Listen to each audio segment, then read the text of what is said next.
Got him on 3 pitches. Ran the splitter in on him. Julio strikes out. Neris strikes out the side, and he strands Crawford. Watch out now. Here comes Neris talking to Julio, and everybody's emptied out. Bullpen start to empty. This is one of a number of times something like this has happened. Now, Eugenio Suarez having some pretty firm words. Manny acted trying to move him back. Both sides finding some distance now. Watch Neris here. He goes right after him like this. That's what it's about. Wow. Yeah, that is uncalled for. They get away with a lot of stuff in this game, but that right there is uncalled for. And 1 ball, 2 strikes. That ball is launched to right field. Thompson is back, and he watches it fly.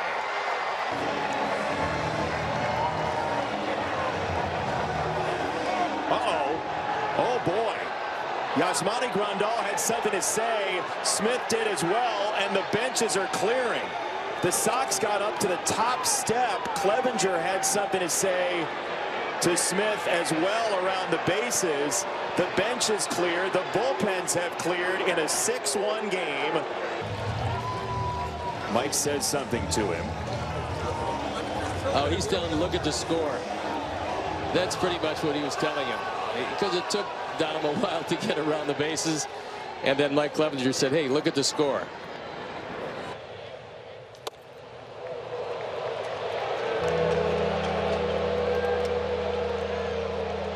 Oh, some words. Oh, boy.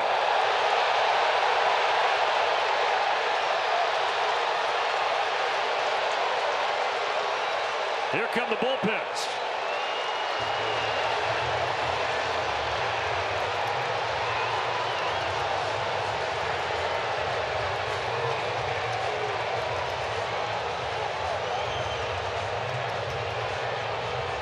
Twins and Tigers in the Motor City. Minnesota's pitching staff has allowed the fewest walks in the majors this season, but in the bottom of the 8th in a 5-4 game, the Twins' J.C. Romero intentionally walks Pudge Rodriguez, and words, not telephone numbers, are exchanged. Next batter is Carlos Guillen, and before he can get going, Nuke Logan gets going, runs for third, and he's gonna run home after Joe Mauer's throw gets past Michael Kadire. Meanwhile, the Rodriguez-Romero relationship is quickly deteriorating. Pudge makes a move towards the mound, is restrained, bench is empty. Asked afterwards what caused all this, both men said they had no idea. So we'll leave it at that. Tigers win it, 6-4. 6 strikeouts for Garland. Bottom 3, White Sox up 1-zip. Wilfredo Ledesma beans Paul Konerko. Really beat him, he just plunked him. Top 4, John Garland, maybe a little get back. Throws behind Rondell White. White didn't like it, points his bat at Garland. Players come out. People start talking about people's mamas and whatnot, but, you know, nobody was ejected. Top 5, Chase. Bottom of the 7th, 6-0 Twins. It starts to get a little ugly. Shannon Stewart facing Jason Davis, and Davis doses it. Stewart not happy as he takes his walk down to first base. Not happy at all. Both benches are warned. Ron Gardenhire does not agree and argues his point, kicks some dirt around at the plate, and he will watch the rest from the comfort of the He's good for a couple of years. Oh, yeah. Yeah, he gets his money's worth. He gets every dime's worth. You're right.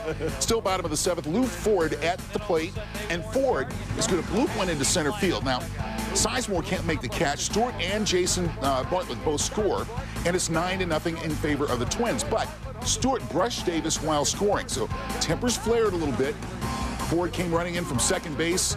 A little altercation may be happening. Both benches clear, but the Twins do go on to win it by a final count of 9-0. Radke, his 10th career shutout. Down 2-0 in the 6th. Walks Kenny Lofton. Lofton drops the bat like he always does, but Beckett doesn't like it. Now we're going to get into a discussion over it. And here we go. Bench is clear. No punches, nobody thrown. Beckett says, I just don't like it. Talking about Lofton's bat drop, which Lofton does every time he walks in the head of home runs. But the love that Susan Waldman. Hey, right up again, facing Franklin here in mind. Plunks him a little bit. No warnings issued. Not yet. Top of the 8th now. Jason Smith facing Paul Quantrill. Little message there behind his back. Home plate umpire now issuing the warnings to both teams. Next pitch. Quantrill dosed him right between the shoulder blades. He and Joe Torre were tossed. Quantrill said, hey, Tigers, you want to come out here and get some of me? Words exchanged. everything's all right. The Yankees go on to win it 12-3. 6 homers. Battery mates Ryan Drees and Rod Barajas both insisted there were no lingering issues or problems following this scuffle that took place Tuesday night in the dugout. The disagreement started over pitch selection. Barajas said sometimes on the field your emotions get the best of you. Following the tip, Drees and Barajas returned to the field and worked a scoreless 7. In the top of the 5th, Carlos came off the mound clearly frustrated. Michael Barrett frustrated. And a very heated conversation ensued between the Cubs battery today. And unfortunately, Bob, it got physical right here. Zambrano and Barrett. So the coaching staff had to get in between, and just complete frustration here from the Chicago Cubs. Boy, you never like to see that. When the Rays came back off the field after the top half of the 5th inning, Longoria took exception to B.J. Upton's lack of effort in center field. And you can't blame Longoria for that. Listen, I would rather see teammates get on teammates for talking about what you and I just talked about, because it looked like B.J. was jogging after that ball in the gap.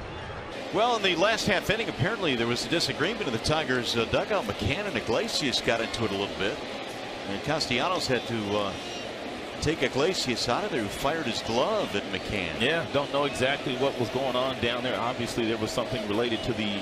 Well, between innings in the dugout, little frustration. Chris Davis ended up having to be held off here, and it was Brandon Hyde, the skipper, who walked away, but something was said by Hyde to Davis. Mark Trumbo, of all people, who's here with the ball club, part of his rehab, reached in and grabbed Chris and set him down. Something going on in the dugout. See Papelbon saying run the ball out. And Bryce saying you got to be kidding me. And then Papelbon went right after Harper. It's getting ugly, folks. There's no other way to put it. That stuff happens throughout the course of the season, but with Bryce Harper evidently nose to nose with Jonathan Papelbon.